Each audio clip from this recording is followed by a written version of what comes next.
That was the first time I ever testified in a public hearing. Yes.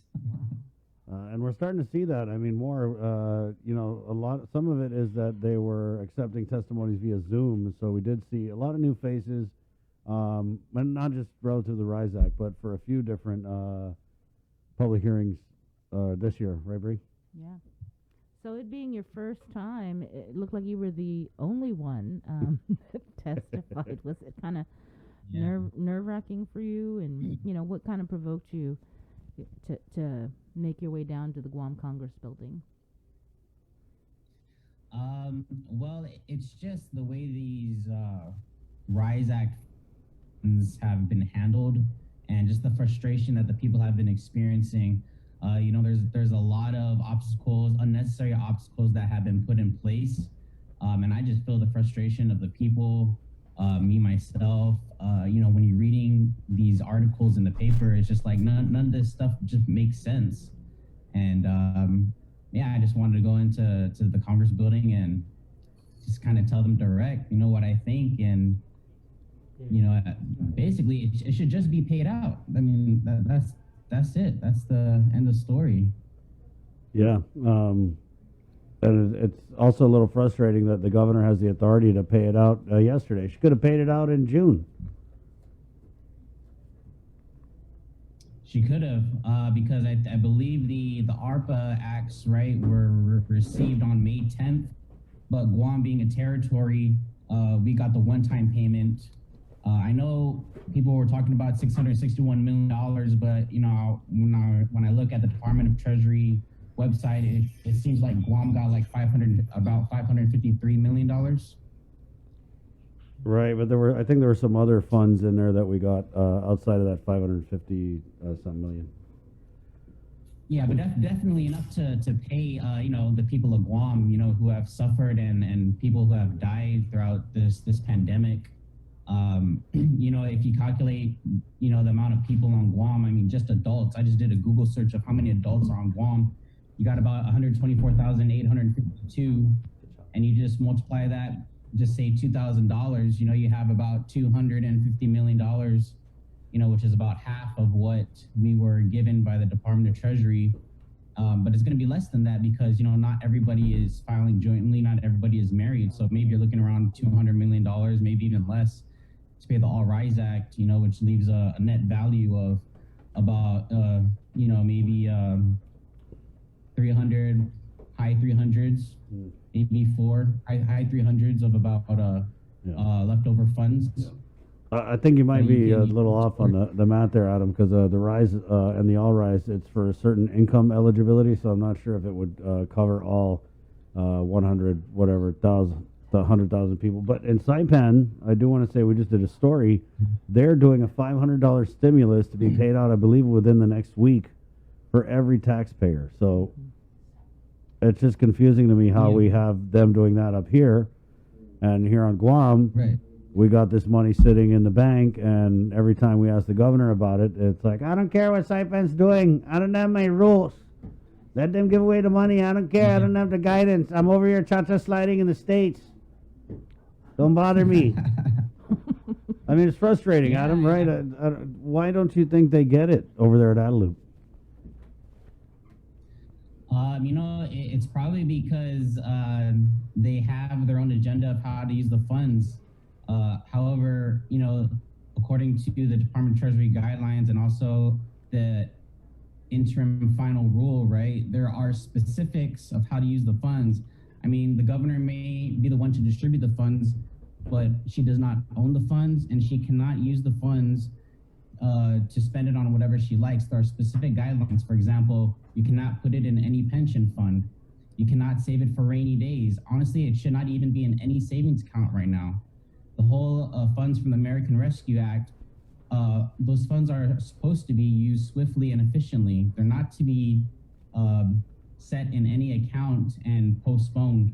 They're supposed to be used like almost immediately because, everyone's economy had a drastic impact because of the pandemic.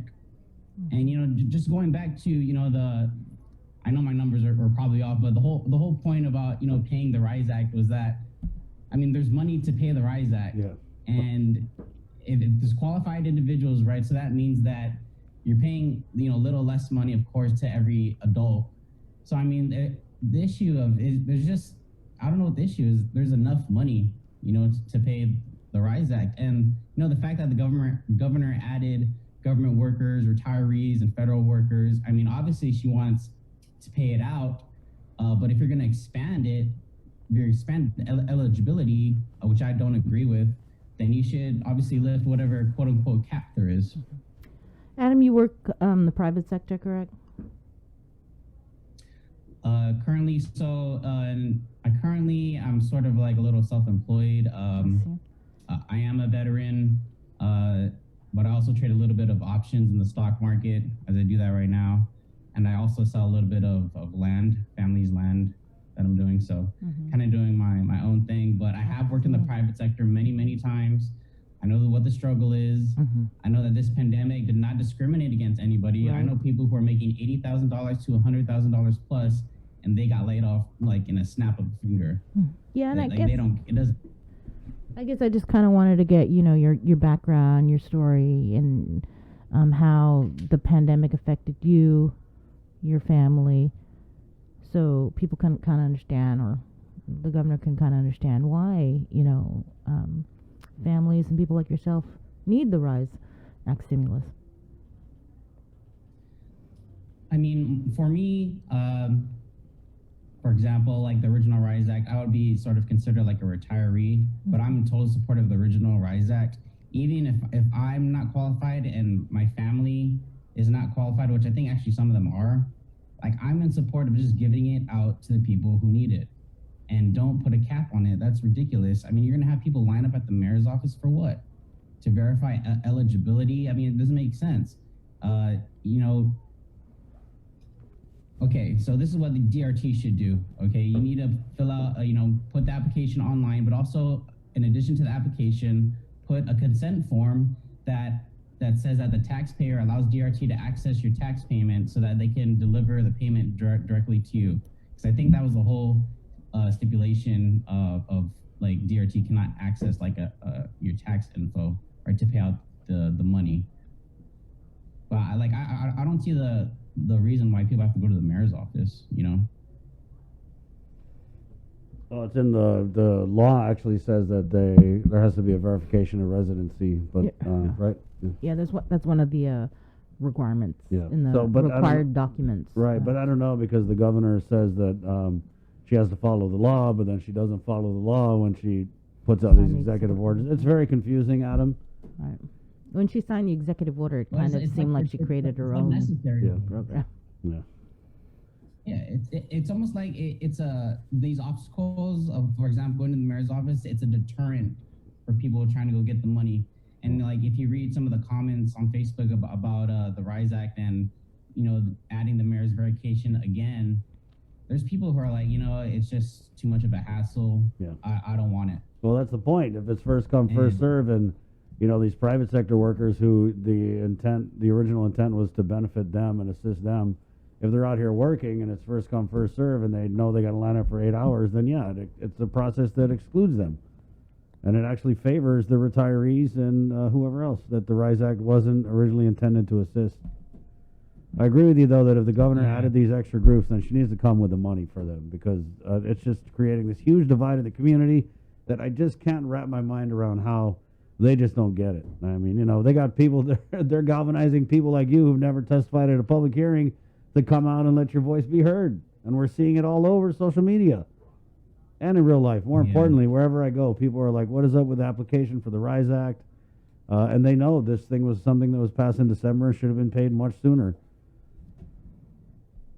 Well, Adam, I was just going to say that even when she expanded the eligibility, I actually don't think that's even allowed under the guidelines of the interim final rule because the ARPA acts are only supposed to be distributed to people who have suffered during the pandemic. If you're going to say government worker, if you're going to add government workers, the government workers didn't lose their jobs. Actually during the pandemic, some of them got a raise, right? So I actually don't think that's allowed. I mean, that's my opinion from what I've read under the interim final rule.